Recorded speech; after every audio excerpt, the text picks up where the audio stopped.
반갑습니다. 이 수양이라는 것은 궁극적으로 무엇을 위하는 것이냐? 영생이에요. 극락이에요. 이 세상을 극락으로 사는 거야. 광대무량한 세상을 내가 가정에서 구현시켜가는 거야. 광대무량한 세상이라고 그러니까 사람들은 어떻게 저런 지렁이나 저런 호랑이나 이런 것도 다 부처님 만들라고 광대무량한 낙원세계를 만들까? 그게 아니고 내가 이런 쌍을 채받아서 이런 쌍을 잃어버리지 않아요. 그래가지고 가정 생활을 한다면 그 가정이 낙원 가정이 된다 이 말이죠. 낙원 가정이 돼요. 그것이 광대무량한 세계예요. 그와 같이 항상 방심하지 아니하고 이런 쌍을 챙겨서 살면 그것이 극락생활이야. 극락이라는 것은 죽은 후에 사후세계에 가는 것이 아니고 살아있어 숨쉬고 살면서 그 심성의 세계, 그 생활하는 세계에 항상 극락이 그대로 나타나야 돼. 내가 마음을 고요히 비춰도 항상 극락의 심경이 변함이 없고 생활을 보더라도 어디에 막히고 괴로운 것이 없어. 서로 내가 몸에 병이 들어서도 병드는 것에 마음에 집착이 안 가. 조용한 정신적인 극락이 항상 여여하게 작용하고 있다 그 말이에요. 초연한 그런 정신력을 갖출 수가 있어. 그런데 이런 쌍을 챙겨버리도 않고 주의심이 없이 늘 생활하는 사람은 병고가 들면 병난 사람이요. 아이고 나 죽겠다. 그런 고민에 빠져버려. 이렇게 되면 수양인이 아니죠. 수양하는 사람은 이런 일로부터 해탈력을 얻어야 돼요. 그냥 영생도 그래요. 보통 사람들은 나서 죽는 것으로 자기를 알아요. 그렇지 아니하고 뜻이 견고하고 믿음이 있는 분은 영생을 사는 신념으로 금생을 사는 거예요. 이 영생을 사는 신념으로 금생 사는 사람하고 그냥 금생만 사는 사람하고는 영판이 달라요. 판이 달라. 그래서 깨침이라 하는 것이 무엇인가 하면 나라 하는 것이 나서 늙고 죽는 것이 나가 아니고 참 여역한 영생하는 정신적인 나, 영성적인 나가 참 나로구나 하는 것을 깨닫고 깨치고 믿는 사람은 영생을 산다 그런 말이죠. 그러니까 그런 삶을 사는 것이죠. 같이 수양이라는 건 그런 그 실력을 갖춰가게 돼. 정신 수양을 하는 사람은 그렇게 살게 돼요. 그리고 수양이 없으면요, 사리연구 작업취사가 제대로 안 해요. 반드시 수양을 해서 수양력 위에 연구를 해야 참 연구가 나오고 수양력 위에 취사를 해야 참된 취사가 돼요. 수양력이 3대력 가운데 가장 기초가 되는 것이죠. 연구, 취사, 기초가 수양력이에요. 그 수양이 필요한 것인데 그 수양은 새벽과 잠자기 전에 꼭 유념해서 닦아라 그런 말씀이에요. 그 다음에 둘째, 연구 공부인데 연구 공부를 생활 속에서 어떻게 할 건가? 나는 사리 연구 공부를 하고 있는 사람인가 하고 있지 않은 사람인가를 비교해서 내가 나를 심판할 때 이것에 기준에서 심판하면 돼. 뭐냐 하면은 2조에 이렇게 말씀하셨어. 상시응용주의상 제2조에 응용할 형세를 보아서 미리 연마하기를 주의하라 이 말씀이 있어. 미리 돌아올 일을 미리 연마를 해. 국물려. 오늘은 내일은 무슨 날이 돌아오고 오늘은 오전에는 뭐 오후에는 뭐 누구 만나고 이것을 미리 가만히 연구를 해. 오늘 누구 만나기로 했지? 만나야지. 그냥 옷 차려입고 가서 만나고 그것이 아니고 그 사람 만나면 무엇을 대화하며 무엇을 어떻게 할 것인가를 연마를 해. 내가 가령 오늘 하루는 오전에 뭐 하고 오후에 뭐 하고 밤에 뭐 하고 이거 새벽에 연마하는 것이죠. 연마해가지고 그 일을 추진하는 사람은 일과를 잘 실천에 옮기는 사람이에요. 이런 분은 오늘 죽어도 보람이 있는 사람이에요. 오늘 죽어도 내가 떳떳이 할 일을 했다. 오늘 죽어도 참 허공같이 빈 마음으로 갈 수 있는 사람이에요. 그때 그 순간에 해야 될 일을 정당하게 취사를 해갔단 말이지. 부처님께서 그렇게 하시는 거예요. 미리 돌아올 일을 잘 궁구하고 연마해서 실수가 없어야 되지 않겠어요? 실수라는 거 없어야 돼. 근데 우리도 일생을 돌아보면 실수한 일이 참 많거든. 그냥 무엇이든 지혜가 어두웠거나 취사력이 부족했거나 수양심이 부족했거나 이 3대력 가운데 모자 하나가 그냥 빠졌어. 그러면 일이 실수가 돌아가는 거예요. 돌아가. 근데 이 사막 공부는 병진해야 되는데 응용할 형세를 보아서 미리 연마하는 공부 참 중요합니다. 왜냐하면 이 일에는 선후본말이 있어 먼저 해야 할 것과 근본적으로 다스려야 될 것이 꼭 있는 거예요. 그 선후본말을 잘 생각해서 취사하는 것이니까는 모든 것이 실수가 없게 되죠. 또 제3조에 무슨 말씀이 되었는가 하면은 노는 시간이 있으면 경전법규를 연마하라 그랬어요. 노는 시간이 있으면 이것도 참 어려운 거거든요. 노는 시간이 있으면 전화해요. 아무개야 오늘 뭐 하니? 나하고 어디 가자. 그렇게 전화한다든지. 노는 시간이 있으면은 그냥 잠자버린다든지 이렇게 한단 말이에요. 이 노는 시간 이것을 요새는 노는 시간이 거의 없죠? 참 바쁜 세상이 되었어. 그래, 바쁜 세상이 되었어. 어떻게 그렇게 일이 바쁜지 모르겠어요. 그 노는 시간이 별로 없겠지만은 사실은 불필요한 일을 많이 해요. 그래가지고 노는 시간이 없이 바빠졌어. 꼭 필요한 일만 하면서 노는 시간이 없을 리가 없는데 쉬는 시간이 불필요한 일을 꼭 많이 하거든요. 근데 자관 어찌 됐든지 간에 아이고 할 일 없네 이런 시간에 경전법규 연습을 주의하라. 경전 공부하라 그 말씀이에요. 경전 공부를 하라. 우리 정전은 세상에 많은 책이 있지만은 원전이죠. 가장 원전이 되는 책이니까. 또 잘 정독할수록 심오한 뜻을 알 수가 있거든요. 경전 공부라는 것은 읽기만 해서 공부가 되는 것이 아니고 읽고 연마하고 그 글 내용을 궁굴려 연마하는 거예요. 그 무슨 뜻인가? 되게 그 진의를 알지 못하고 넘어가는 일이 퍽 많아요. 잘 궁굴리면 그런 뜻도 있구나. 우리 원로원에서도 대정경 공부 하거든요. 또 정산정사 법어를 공부를 하고 정력 공부도 하고 할 때 다 둘러가면서 발표를 해요. 발표 내용을 다 들으면 그 장을 잘 연마했나 안 하고 그냥 대충 알고 말하는가가 그냥 확연히 드러나요. 다 이게 말을 해보면 그와 같이 연마라 하는 것은 같은 글이고 같은 말이지만은 한번 궁굴려 보고 가만 두었다 다시 한번 생각해 보고 이것이 큰 차이가 납니다. 또 명상, 고요히 빈 마음으로 명상해 보는 것이죠. 이걸 불가에서는 관조라 하는데 진실로 내 형상 없는 마음 공부가 되려면 관조해야 하는 거예요. 이게 글로, 말로 듣고 보고 연마하고 이것은 식견으로 하는 거예요. 아르마리로. 분석적인 아르마리로 하는 공부고 명상이라 하는 것은 빈 바탕의 정신으로 비추어 보는 거예요. 관조, 심안으로 비추어 보는 거예요. 그러면 그 바로 영성을 울리기 때문에 깨침이 다르죠. 그렇게 해서 경전 연마하는 공부 시간을 고요히 갖는 거예요. 그러면 대인이죠. 보통 사람이 아니고 참 큰 사람이다. 노는 시간이 경과하는 시간에 경전을 읽고 경전을 연마하고 경전을 명상하고 진리를 골똘하게 연마하는 사람은 큰 사람이다 그 말이죠. 큰 사람 되어야 되지 않겠어요?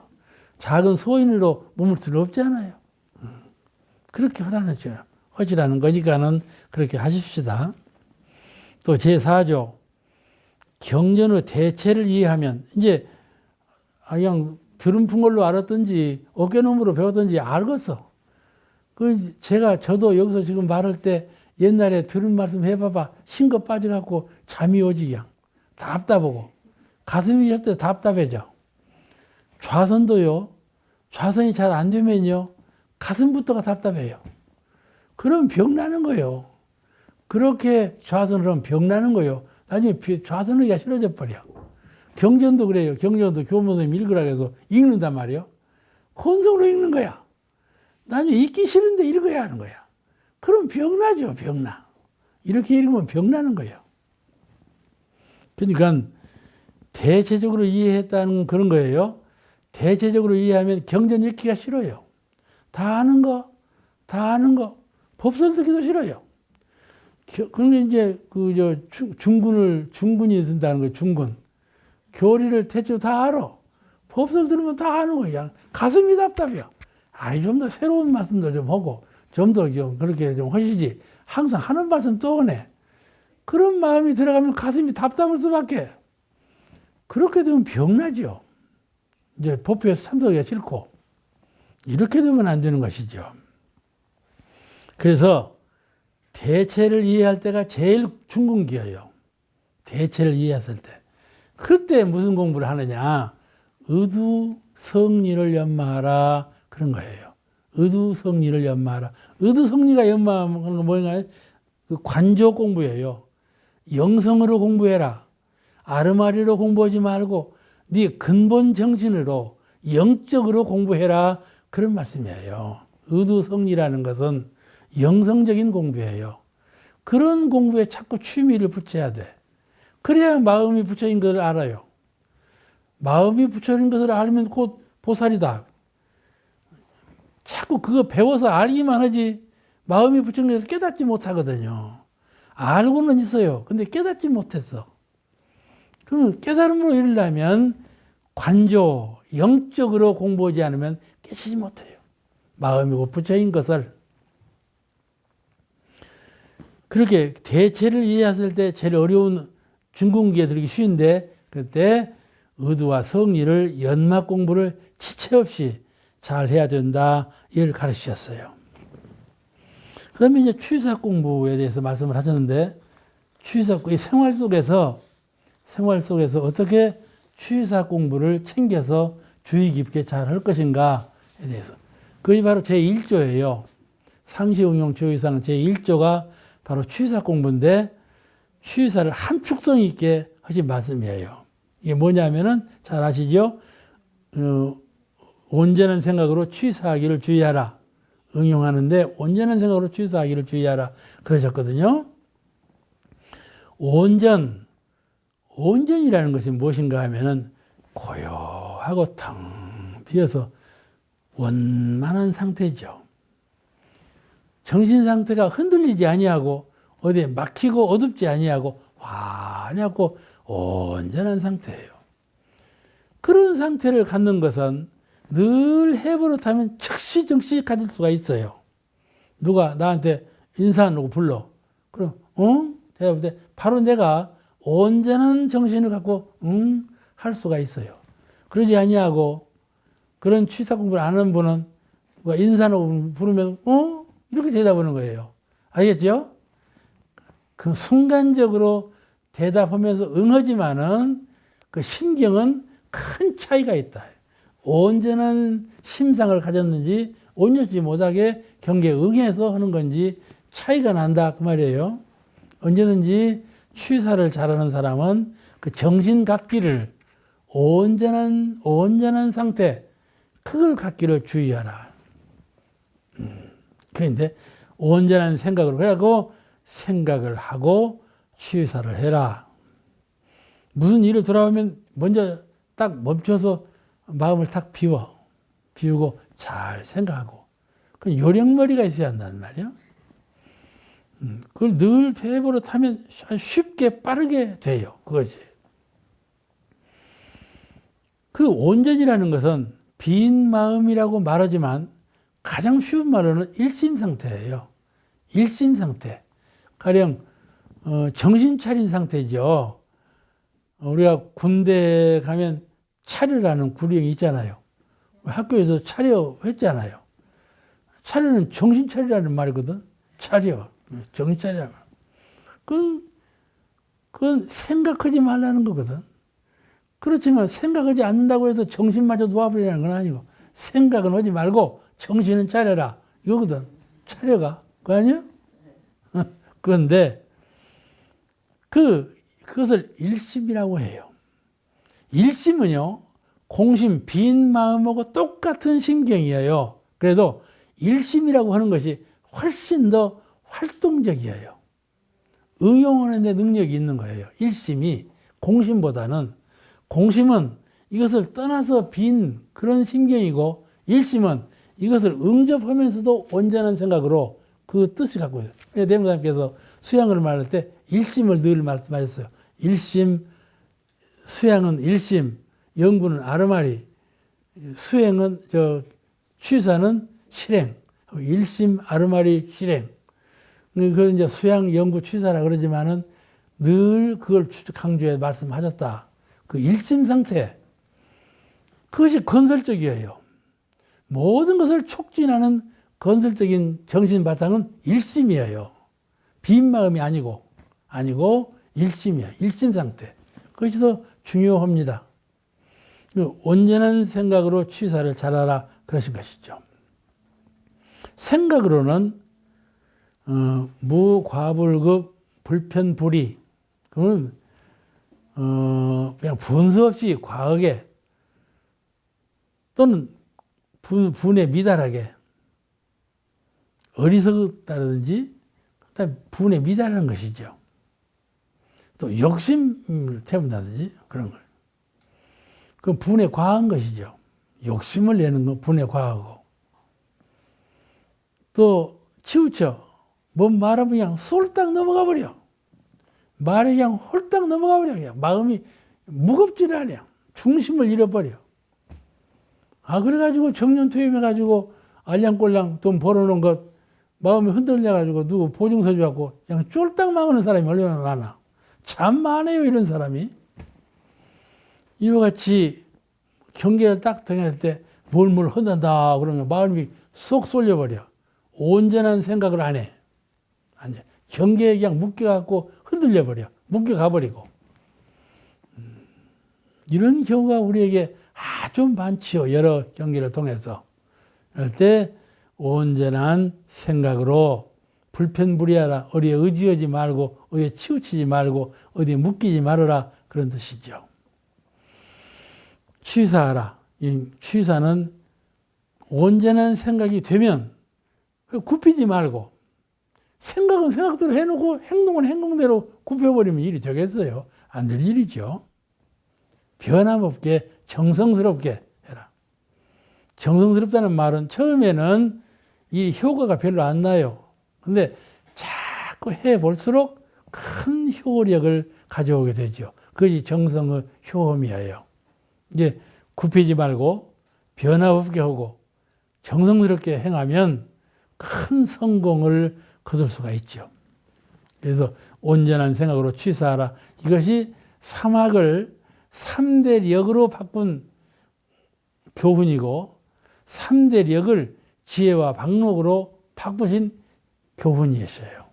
우리가 실생활 속에서 3대력으로 산다는 말은 뭔가 하면 온전한 생각으로 취사를 잘한다, 그런 뜻이에요. 대단히 중요한 말이고, 저도 이제 설교를 늘 합니다만은 이 온전한 생각으로 취사를 잘하는 말을 늘 하는 입버릇처럼 말하는 것이 바로 이것이에요. 저도 잘 못하고 있지만은 이렇게 하도록 잘 노력해야 될 것 같아요. 뭘 하다 보면 그것이 작게 느껴져요. 또 뭘 하다 보면 그것이 약하게 느껴지고요. 또 뭘 하다 보면 그걸 몰라준다고 느껴져요. 내가 이렇게 하는데 몰라준다. 이렇게 느껴져요. 그런데 온전한 생각으로 취사하는 것이 그래서 사라져버리는 경우가 많아요. 작게 느껴지고 약하게 느껴지고 몰라준다고 느껴지고 이것을 굽힘 없이 변함없이 정성스럽게 해나가는 것이 취사력이죠. 취사력. 이런 취사력을 취득해야 돼요.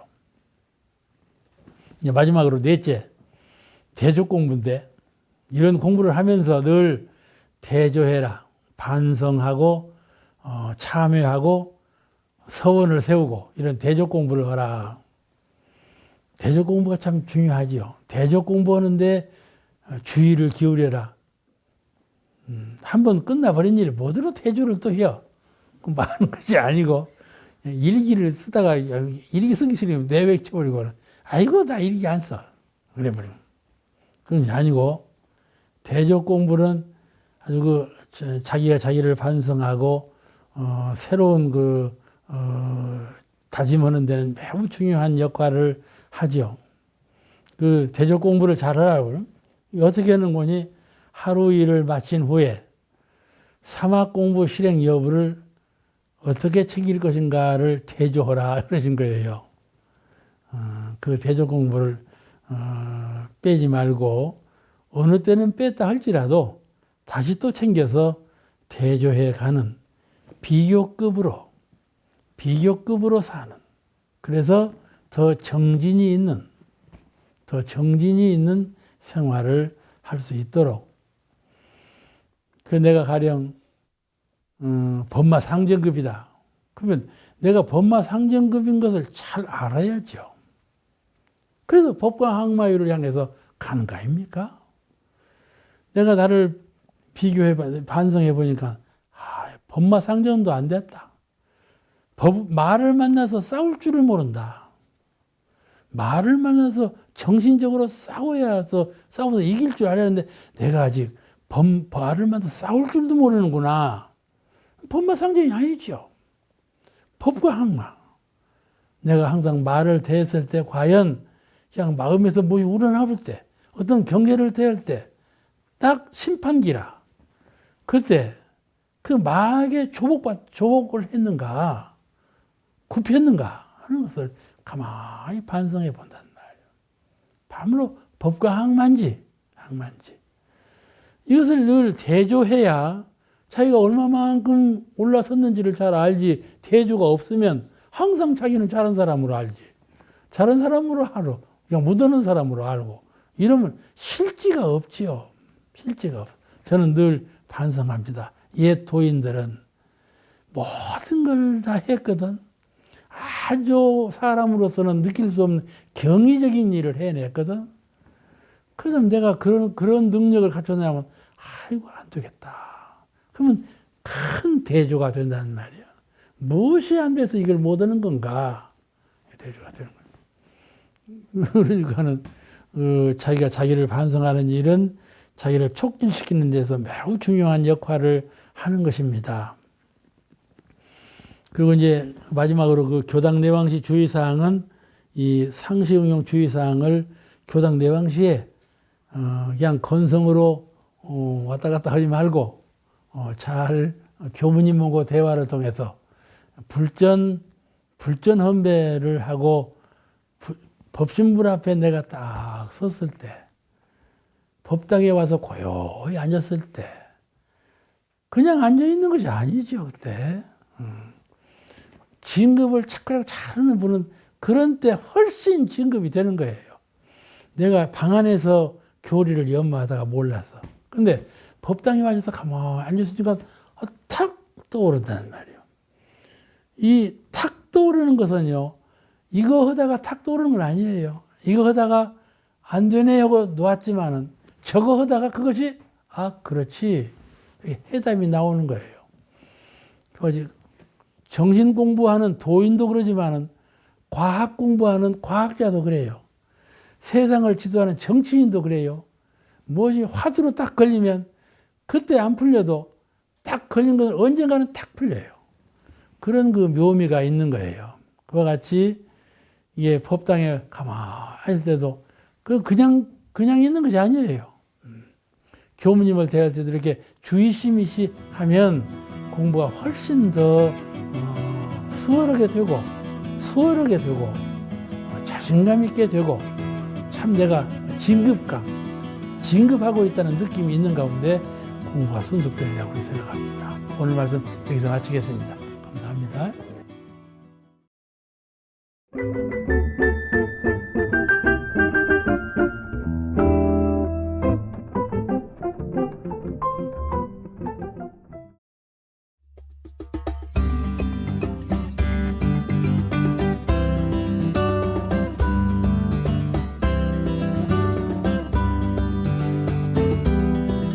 반갑습니다.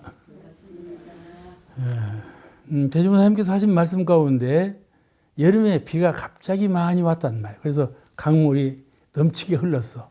그럴 때 관리 세 사람이 거기에 도착했는데 그 사공이 세 사람을 도강을 시켜줬단 말이지. 그런 후에 이제 그 강을 건너간 그 세 사람이 각자별로 위상이 다를 것 아니겠어요? 부유한 사람도 있을 것이고 권력 가진 사람도 있을 거고 서로 다른데 그 사람마다 보답하는 것에는 차등이 있더라. 똑같이 보답하는 것이 아니고 그 각자별 사람에 따라서 보답하는 것이 다르더라. 그런 법문을 하신 일이 있어요. 그와 같이 한 물건을 여러 사람에게 주면 여러 사람이 보답을 하는데 그 진강급에 따라서 그 있고 없음에 따라서 그 정성됨이 있고 없음에 따라서 그 보답하는 건 서로 다를 것 아니겠습니까? 그러니까는 편협하게 한 사람에게 집중적으로 주는 것보다도 여러 대중에게 또는 국가나 사회단체나 전체 인류나 이렇게 국한 없는 아주 좀 넓게 이렇게 베푸는 것이 그 공효와 공덕이 더 크다. 그런 말씀이거든요. 우선 우리가 그 베풀 때 한 사람에게 주는 그 베푸는 심지 그 정신력하고 여러 대중에게 국한 없이 베푸는 그 마음의 세계하고는 차등이 있잖아요. 물질적인 공덕의 차등보다도 내가 어떠한 정신, 어떠한 마음 자세로 그 은혜를 베푸는가 거기에는 큰 차등이 나요. 그와 같이 마음은 팍 열고 열린 마음으로 공덕을 심으라. 그런 말씀을 편협하게 하지 말고 그런 응답을 하셨어요. 좀 구체적으로 설명을 말씀드리면은 여러 사람이 우리가 그 곡식을 심더라도 그래요. 모든 것을 이 세상에 심는다고 하는 것은 식물이나 동물이나 사람이나 간에 그 보답은 차등 있게 한단 말이죠. 살구나무 심었을 때하고 다른 복숭아나무 심었을 때하고 비어 심었을 때하고 다르잖아요. 다르듯이 꼭 그와 같은 것이에요. 그러니까는 열린 마음으로 넓게 공덕을 심는 것이 좋다.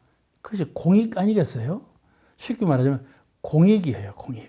공익이 되는 방향으로 공생공영하는 방향으로 모든 은혜를 주고받고 나누는데 노력을 하라. 그런 뜻이거든요. 그 의미로 본다면은 그런 뜻이에요.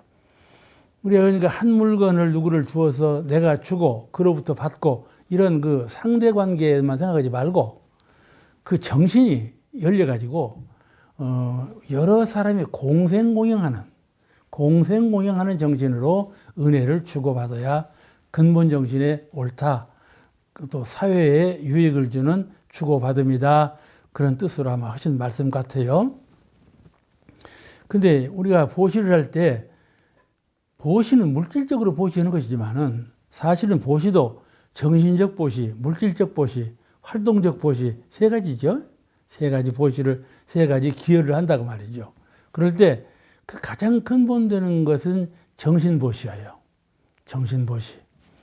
우리가 그 미개한 사람을 교육을 시킨다든지 그릇된 사람을 교화를 시킨다든지 이와 같이 정신을 계도하는 문제가 은혜 베푸는 데서 제일 중요한 근본적인 일이죠. 그 다음에 물질적인 은혜 베푸는 일하고 즉 몸으로 헌신적으로 은혜 베푸는 일하고 이런 3방향에 걸쳐서 하는데 가장 근본적인 것은 정신활동 아니겠어요? 정신을 더 중요시 하는 것이죠. 그런 뜻에서 본다면은 열린 마음으로 국한 없는 정신으로 물질적인 은혜와 정신적인 은혜를 베풀어라. 그런 뜻으로 이해가 됩니다. 그러니까 이제 우리가 그 이웃에게 그 법보시 옆에 있는 자녀나 또는 옆에 있는 어떤 이웃이나 또는 대중에게 법보시를 한단 말이죠. 그런 법보시도 똑같아요. 한 사람에게만 공드리는 것보다는 두 사람, 10사람에게 공이 고르게 건너갈 수 있도록 법을 보시한다 그 말이죠. 우리가 교당에 교도로서 있으면서도 교화를 하자, 같이 서로 약속해서 교화 일선에 나갔을 때 그 교화력을 한 사람에게만 집중적으로 하는 것도 중요하지만은 여러 사람에게 고루 하면 여기서 싹이 트고 저기 싹이 트고 어디서 싹이 틀지 모르잖아요. 또 그분이 어느 분이 고리를 맺어가지고 더 훌륭한 공부, 훌륭한 사업을 할지 누가 알겠어요. 그러니까 여러 사람에게 대중에게 공을 심은 두량을 가져라요. 같은 정신적인 공양을 하더라도 이 사람만 뭐 하리라 이런 국집된 생각을 버리고 누구든지 하리라. 절의 불사는 절을 지을 때 불사를 맡기지 않아? 불사를 권유하거든요. 그럴 때 처음 만나는 사람에게 하라 그래요. 에? 내가 누구한테 가서 불사를 권유하리라 이렇게 아니하고 처음 만나는 사람에게 불사를 권장해라. 그러니까 처음 만나는 사람이 동양어치였대. 그래도 그분에게 불사를 권장했다 그거예요. 그게 절에서 그 유명한 말이에요. 그와 같이 정신, 육신, 물질로 은혜를 베풀 때 그 은혜를 상대를 좀 넓게 마음을 좀 국한 없이 이렇게 열린 마음으로 은혜를 주고받는데 노력을 하면 그게 복덕성이라 안에 내 심지의 세계에 복덕을 짓는 성품을 키웠다 그 말이죠. 복덕성, 복을 짓는 마음씨를 더 키웠다. 그 자리가 제일 중요하죠. 마음을 갖고 있으면은 지금 복을 못 지으면 다음에 복을 지을 거고 다음에도 복을 지으면 그 다음에도 언제라도 복을 지을 수가 있는 것인데 복덕성이 사라져버리면 복을 못 짓는 것이죠. 지금은 못 지어도 복덕성이 있으면 다음이라도 짓지 않겠어요? 그게 늘 그 정신의 세계 복덕성, 복을 심는 은혜를 베푸는 그 심지를 키워가고 그 방향으로 노력하고 밝혀가라 그런 뜻으로 대종사님 법문을 이해할 수가 있습니다. 이 동포의 공생공영의 정신을 말씀하신 것이에요. 그런 표준으로 우리가 은혜를 베풀어라. 동포는 그러죠. 동포는 어디까지가 동포예요? 저 초목까지도 동포지 않아요? 초목까지가 다 동포예요. 초목은 왜 동포인가 하면은 호박을 만들지 않아요. 에? 호박은 호박을 잣나무는 잣을 열게 하고 그래가지고 잣을 누구를 줍니까? 누군가가 주워 먹도록 하지 않아요. 자기가 자생 능력으로 무엇인가를 결실을 만들어 가지고 그 결실체를 다른 동포에게 공유하는 서로 주고받는 은혜를 주고받는 관계성 속에 있기 때문에 식물까지도 다 동포원으로 넣은 거란 말이에요. 그러니까 생물 그런 한계로만 동포를 생각하는 것이 아니고 한계 없는 그렇게 정해 주셨어요. 그러니까 이제 공생공영하는 방향으로 그 은혜를 베풀고 또 받도록 그렇게 하자. 그런데 우리가 일반 십시라고 그러죠. 한 그릇의 밥을 10사람에게 나눈다. 그걸 거꾸로 생각해 보세요. 십시일반이죠. 십시일반이라는 말 많이 쓰죠. 10사람이 한 숟갈씩 보태면 한 그릇이 된다. 이것이 한 사람은 전체를 위하고 전체는 한 사람을 위한다. 이게 신협에서 그 말을 하죠. 또 이 말은 어디서 오면 공산당이 그 말을 해요. 공산당이 정치권을 장악하기 위해서 한 사람은 전체를 위하고 전체는 한 사람을 위하자. 이게 그 레닌 사상인데 이거 아주 좋은 말인지 나쁜 의미로 해석하면 또 나빠져 버려요. 근데 좋은 의미로 볼 때 하나는 전체를 위하고 전체는 하나를 위하는 공생공영하는 언제든지 나라는 실존을 늘 주변을 살려가는 사은께서 만생만물을 항상 살리는 방향으로 살려가듯이 은혜를 베푸듯이 우리도 사은을 채받아서 언제든지 내 주변을 살려가는 그런 희망적인 건설적인 그런 생의 모습을 보여야 한다. 그런 뜻이죠. 그렇게 해서 그런 복덕성을 가지고 주변을 살려가는 심성은 아주 열린 마음이죠. 또 천지가 본래 일월과 사시와 운행을 통해서 사시 운행과 일월 회전을 통해서 우리에게 모든 은혜와 광명과 베풀잖아요. 아무 사가 없이 베푼단 말이죠. 그와 같이 천지가 우리에게 어떠한 상념을 가지지 않고 무상, 상이 없는 마음으로 베푸는 것처럼 어떤 상대 하나에게만 베푸는 것이 아니고 상대 없는 마음으로 베푸는 것처럼 우리도 천지를 닮아서 그렇게 하자 그런 것이죠. 그것을 무상보시라 그렇게 말을 하고 또는 무념보시라 그렇게 말을 해요. 무념보시, 무상보시를 하자 그런 것이죠. 딱 마음에 정해놓고 하지 말고 마음을 열어놓고 상대 없는 마음으로 그렇게 국한 없는 보온을 행하자. 그렇게 할 수 있겠죠? 가령 내가 물건이 이 사람에게만 필요하고 이 사람에게만 주어야 될 강인한 것이 있단 말이에요. 그걸 꼭 나누라는 말은 아니에요. 제가 지금 말씀드리는 것은 대종사님께서 말씀하시는 뜻은 어떤 물건이 있을 때 그걸 꼭 10사람에게 2사람에게 나누어 주라 그런 말씀은 아니에요. 그 물건을 주는 정신이 열려 있어야 하고 공생공영하는 자리리타의 정신으로 그런 정신으로 주면 비록 한 사람에게 주어도 10사람에게 준 것 같다 그 말이에요. 그런 정신을 가지고 하라. 나는 너만 사랑하고 너는 나만 존경하고 이런 관계가 되면 안 돼. 어떤 교도가 그러더라니까 나보고 옛날 얘기인데 제가 순교 생활을 할 때인데 선생님 순교 생활 하시니까 전국 돌아다니시면서 가장 예쁜 애가 있으면 나 하나 딸을 삼아달라고 아들도 딸도 없는 분이 나한테 그렇게 부탁하더라니까. 그래서 그럼 그러지. 그랬더니 뭐라고 또 하는 말이지. 그 애는 나만 사랑하고 나는 그 애만 사랑하는 그런 애를 좀 딸을 삼아달라 그러는 거예요. 그런데 내가 웃는 말로 당신은 그래서 아들도 없고 딸도 없어. 그런 말을 내가 걷는 일이 있거든. 그래 국집된 생각을 가지면 자꾸 국집된 생각은요. 자꾸 작아지는 거예요. 좁아지는 거고. 그게 한 번 좁아지고 마는 것이 아니에요. 한 번 좁아지기 시작하면요. 자꾸 마음이 좁아지는 거예요. 그런 심리가 있어요. 그러니까는 그 마음을 자꾸 열어가는, 국한을 키워가는 그런 정신을 늘 가져야 되는 것이에요. 한 제자가 이제 사로 와서 대종사님께 무상보시하고 유상보시하고를 했을 때 그 공의 차이가 어떻게 다릅니까? 이렇게 사로 보시고요. 내가 가령 은혜를 베풀었다. 그럼 관념과 상을 가지고 내가 은혜를 누구에게 어느 곳에서 이만큼 베풀었다.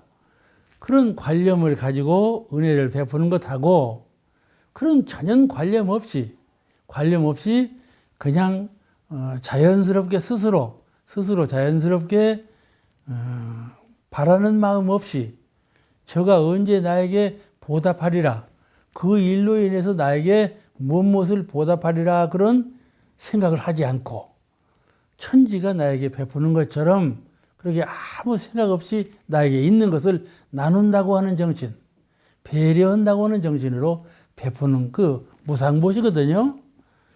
저쪽에서 보답하고 갚는 것을 생각하지 않는 그 보답하고 갚는 것은 사음께서 알아서 하실 일이지 내가 걱정할 일은 아니다 그 말이죠. 그것이 믿는 사람의 공부하는 사람의 기본 정신이에요. 법을 믿고 진리를 신봉하는 분은 저 상대방에서 나한테 갚아보는 일은 사음께서 하시는 일이에요. 진리께서 하시는 일이에요. 그러므로 그 진리를 신봉하는 사람은 저분이 나에게 어떻게 갚을 것인가에 대해서 미리 생각을 하지 않는다 그런 말이죠. 그게 믿는 분이에요. 사은의 은혜에 대해서 사은의 보은에 대해서 믿으시는 분은 그 돌아올 일에 대해서 걱정하지 아니하고 생각을 하지 않는다. 그것이 진실한 믿음을 갖고 있는 분이에요. 내가 만약에 베풀어 놓고 베풀었다는 관념과 상을 갖고 있으면 그 사람이 보답을 좀 적게 한다든지 나에게 서운하게 해봐요. 얼마나 마음이 섭섭하겠어요. 다음이나 원망심까지 난다니까 그러지 않도록 해야 되지 않겠어요? 그럴 일은 나오겠지만은 그렇게 무상보시와 유상보시의 공덕 차이가 어떻게 되나이까 하고 사루었어요. 대웅사님께서 그에게 응답하시기를 이건 마치 과수원에 걸음을 주는 것과 같다. 과수원 걸음을 줄 때 웃걸음으로 비료, 웃걸음으로 위에다 이렇게 뿌려주는 걸음 있죠. 뿌려주는 걸음하고 밑걸음으로 뿌리 옆을 다 파가지고 그 속에 걸음을 넣고 묻어주는 걸음하고는 영 그 효 차이가 나거든요. 제가 과수원을 5년간 했다는 말씀 드렸죠. 그래서 걸음을 어떻게 주는가 하면은 과수원 줄기가 나가 있잖아요. 그 줄기 쭉 이파리 그 끝 제일 아래를 파는 거예요. 이렇게 더 밖에 파지도 않고 더 안으로 파지도 않고 더 안으로 파면 실뿌리가 상해요. 더 밖으로 파면 뿌리가 없고 그러니까는 나무하고 딱 맞춰서 이렇게 동그라미를 파는 거야. 하고 걸음을 주면 뿌리에 닿지 않았는데 뿌리가 그 걸음으로 가는 거야. 그래갖고 걸음을 좀 흡수해 가거든요. 그 걸음 기운이 오래 가고 그 걸음 먹고 과실연리의 맛도 더 있다고 그러잖아요. 그와 같이 밑걸음 주는 것은 오래 가고 든든하고 믿을 만하다. 흩어지질 않아. 소모되는 것이 없어. 겉걸음을 주면요. 비가 와서 흩어버리고 바람에 흩어버리고 그냥 흩어져 버리고 산화돼 버려요. 그러니까 그렇게 하는 것은 흩어져 버리기가 쉬우니까는 복덕을 심을 때에는 나도 모르고 너도 모르게 심으라고 그러지만 그럴 수는 없는 일이고 겸손한 자세로 상없는 마음으로 은혜를 베풀어야 그 은혜가 더 오래가고 더 크다. 그런 말씀을 하신 것이죠. 대개 명예심보시를 해요. 이걸 줄 테니까 네가 나를 존경해라. 이걸 줄 테니까 내 이름을 좀 들래라. 여기 그 존경받는 마음으로 피렌코 우리가 어린 시절에 소학교 운동회를 했잖아요. 그때 그 본부석에 보면요. 막 꼬리표를 붙여놓은 거야. 그 누가 희사금 10원이라도 내면 누가 냈다 막 붙여놓는 거야. 그거만 안 붙여놨다가는요. 큰 싸움이 일어나요. 그거 안 붙여놨다고. 그와 같이 명예심으로 희사를 한다는 말이야. 누구를 도와준다는 말이야. 명예심으로. 어떤 분은 마을을 위해서 조금 쌀을 좀 나눠 주어 놓고는 나중에 그 공덕을 취하기 위해서 비석을 세우는데 조그만하게 세운다는 말이야. 그냥 자기가 돈을 내서 더 크게 세웠다는 거예요. 그런 얘기가 있죠. 그와 같이 명예심으로 은혜를 베푸는 일이 참 많지요. 우리가 가정 안에서도 이웃을 도울 때에도 적게 돕고 많이 돕고 간에 적게 도와도 자기 명분과 명예를 살리기 위해서 돕는 경우가 퍽 많아요. 대중은 거의 다 그래요. 거의 그 총 중에서 벗어나기가 어려워요. 그렇게 그 명예심보시, 그와 반대로 명예심보다는 자비심, 나에게 있으니 있는 것으로 베풀자. 나에게 많으니 많은 것으로 나누자. 저가 훨씬 가난하고 고통이 많으니 그를 고통을 면하기 위해서 좀 배려해 주자. 이런 생각. 우리가 어떤 사람이 탁 물에 빠져서 살려달라고 한단 말이에요. 그러면 자기 생명 죽을 복 잡고 가 살려주지 않아. 그러죠? 기차 레루에서 어린아이가 레루 위에 떨어졌을 때 자기 생명 생각하지 않고 건져주다가 자기가 죽는 일이 있잖아요. 그와 같이 무엇을 탁 보면은 자비심이 탁 일어나기 때문에 그런 행동을 하는 것이죠.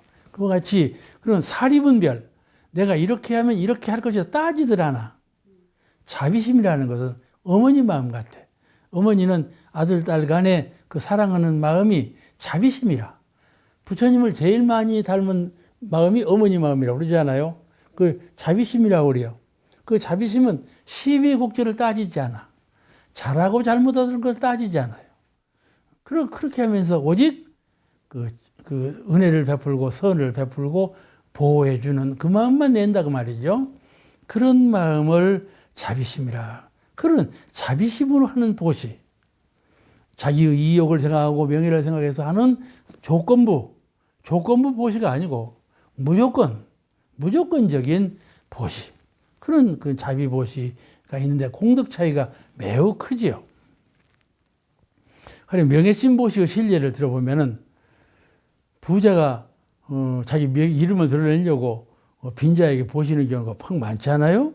그냥 후일에 보답하지 안 해봐요. 그냥 원망이 나오고 원수를 맺지요.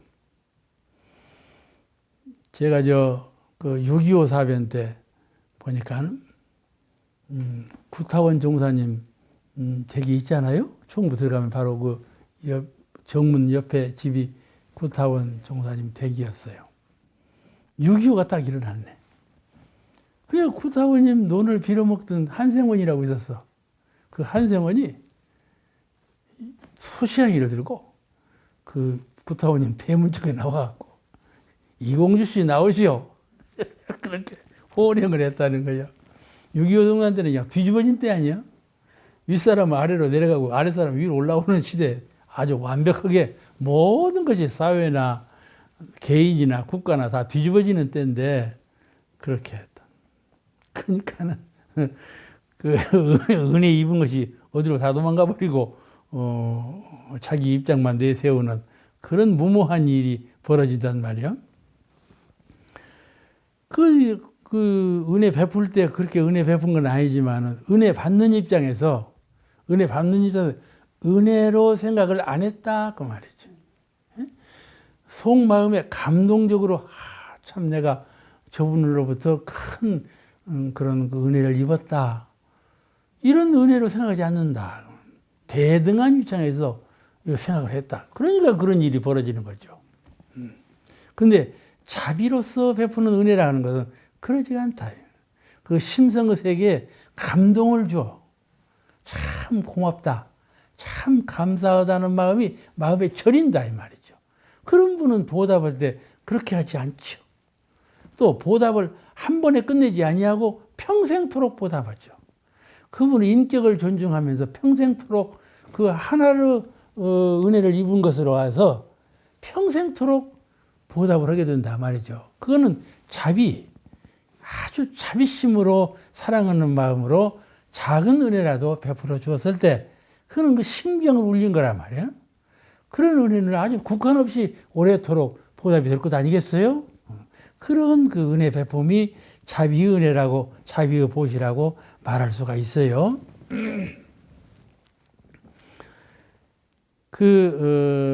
서양 사람들은 뭐라고 하는 거니? give and take.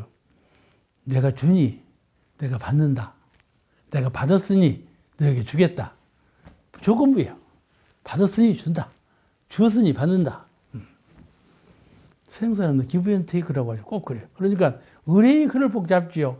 받은 것은 꼭 의뢰의 신사의도에 의해서 주어야만 돼. 또 준 것은 받을 복 잡고 있고 그렇게 아주 그냥 과학적으로 확실하게 그렇게 돼 있어요. 깍쟁이들이. 응? 깍쟁이들. 그러니까 부부간에도 give and take예요.